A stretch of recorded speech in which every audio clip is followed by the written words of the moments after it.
এন্ডগেমে Tony একটি dialogue বলেছিল যে পৃথিবীর সমস্ত সম্পদ দিয়েও একটি মুহূর্ত কেনা সম্ভব নয়। এই কথার সাথে আমি পুরোপুরি একমত।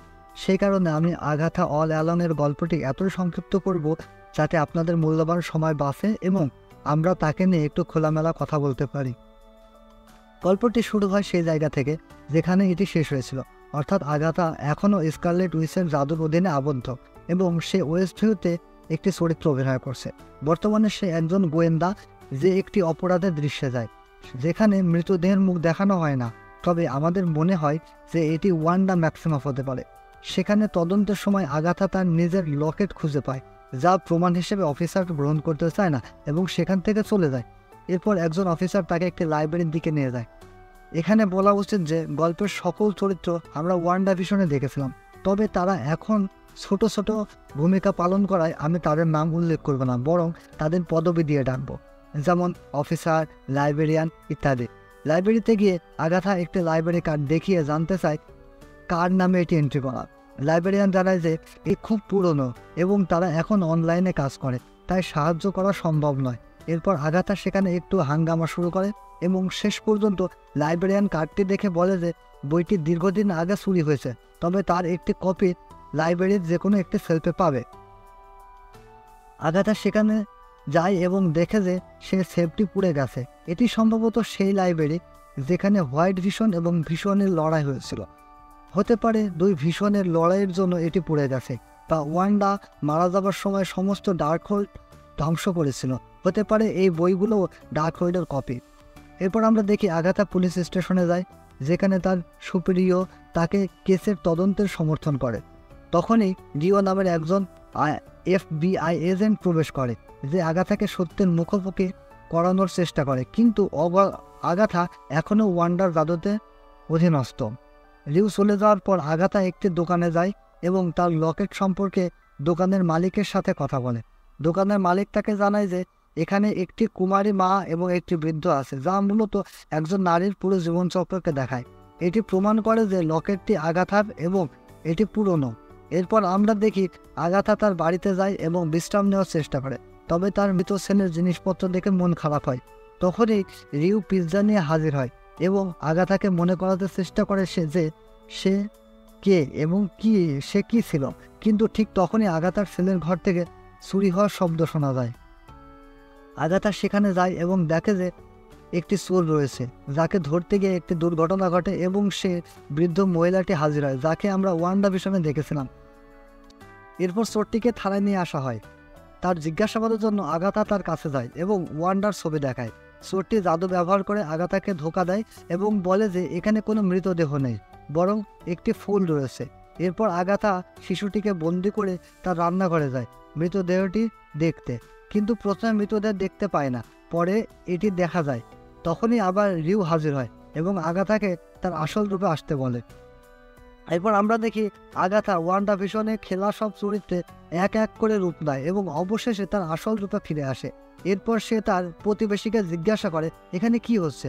প্রতিবেশী তাকে বলে যে তারা শুধু তার সাথে অভিনয় করে এবং মাঝে মাঝে তাকে দুবার আঘাত করে। এটি শোনার পর আগাথা আবার তার জাদু ব্যবহার করার চেষ্টা করে, কিন্তু ব্যর্থ হয়। তারপর সে পোশাক পরে চোরটিকে দেখে। ঠিক তখনই রিউ প্রবেশ করে এবং রিউ ও আগাথার মধ্যে একটি লড়াই শুরু হয়। রিউ তাকে আঘাত করার চেষ্টা করে, কিন্তু আগাথা বলে যে তাকে আঘাত করা যাবে না, কারণ এটি অনুমোদিত নয়। এখানে মনে হয় যে তাদের মধ্যে কোনো পুরনো সম্পর্ক ছিল যেখানে তারা একসাথে ডার্ক হোল্ড খুঁজে পেয়েছিল, কিন্তু আগাথা রিউকে বিশ্বাসঘাতকতা করে, যার কারণে রিউ এখন তার পিছনে। লড়াইয়ের সময় রিউ জানতে পারে যে আগাথার এখানে কোনো ক্ষমতা নেই এবং এই সুযোগে আগাথা বলে যে তার কোনো ক্ষমতা নেই এবং রিউ তাকে হত্যা করতে চাইবে না।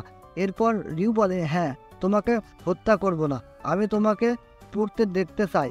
তারপর আগাথা বলে তোমার হৃদয়ও নেই। জবাবে রিউ বলে হ্যাঁ, কিন্তু সেটি কালো। এরপর সে বলে আমি তোমাকে হত্যা করব না, তবে সন্ধ্যার মধ্যে সিনেম সিস্টার্সরা এসে তোমাকে মেরে ফেলবে। এরপর রিউ চলে যায় এবং প্রথম এপিসোড এখানেই শেষ হয়। যেহেতু দ্বিতীয় এপিসোডও বের হয়েছে তাহলে সেটিও ব্যাখ্যা করে নিই।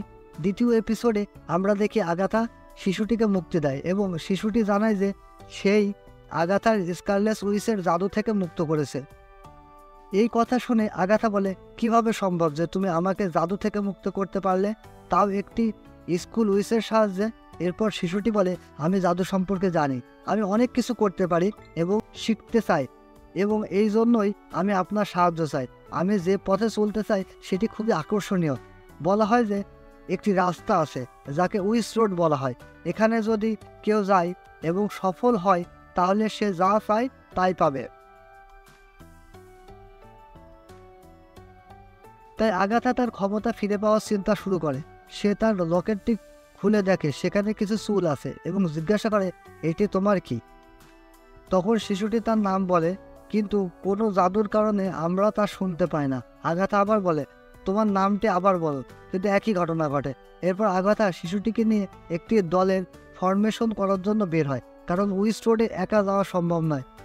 সে লিলিয়ার কাছে যায়, যেখানে সে জানায় যে তার এক ডিভিন পাওয়ার আছে যা তাকে অতীত এবং ভবিষ্যৎ দেখতে সাহায্য করে। যখন আগাথা তাকে সঙ্গে যেতে বলে, সে তা প্রত্যাখ্যান করে, কারণ আগাথার খ্যাতি এমন যে সে অন্যদের শক্তি শোষণ করতে পারে। এই কারণেই কোনো জাদুকরী তার সঙ্গে কাজ করতে চায় না। তবে আগাথা তার গোপন কথা বলে যে সে কাউকে শোষণ করতে পারে না যদি না সে তার উপর আক্রমণ করে।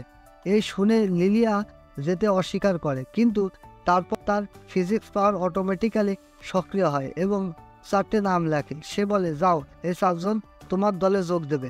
এগুলোর মধ্যে আগাথা দেখে যে লিলিয়ার নামও রয়েছে। এরপর শিশুটি আগাথার ঠিকানা দেয় এবং আমরা দেখি আগাথা এবং শিশুটি জেনিফার নামক একজন মেয়ের কাছে যায় যে পোটশন তৈরিতে বিশেষজ্ঞ, কিন্তু তার ক্ষমতার অভাব রয়েছে। শিশুটি জেনিফারকে বলে যে তুমি আমাদের সঙ্গে আসো, তাহলে তুমি ক্ষমতা পাবে এবং তোমার আইনি সমস্যাগুলো শেষ হবে। এরপর তারা অ্যালিসের কাছে যায়, যিনি মূলত একজন জাদুকরী প্রোটেক্টর যাকে তাদের প্রয়োজন ছিল। তার মায়ের সম্পর্কেও জানা যায় যে উইসেস রোডে গিয়ে মারা গেছে। তাই আগাথা তাকে বলে, তুমি যদি তোমার মায়ের সম্পর্কে জানতে চাও তাহলে আমার সঙ্গে এসো। অ্যালিস প্রথমে অস্বীকার করে, কিন্তু তারপর যখন আগাথা বাড়ি যায় তখন দেখে 3জন সেখানে এসে পৌঁছেছে। লিলিয়া জিজ্ঞেস করে, চতুর্থ বন্ধু কোথায়? আগাথা জানায় আমাদের তার প্রয়োজন নেই, কিন্তু লিলিয়া আবার বলে আমাদের তার প্রয়োজন। উল্লেখ্য, চতুর্থ বন্ধু ছিল ব্ল্যাকহার্ট, যার সঙ্গে রিওর কিছু ইতিহাস রয়েছে। তাই আগাথা তাকে নিয়ে যেতে চায় না। সে বাইরে গিয়ে মিসেস হার্টকে নিয়ে আসে। এরপর আমরা দেখি এই জাদুকরীরা গান গাইতে শুরু করে এবং উইসেস রোডে প্রবেশের জন্য দরজা খুলতে চেষ্টা করে।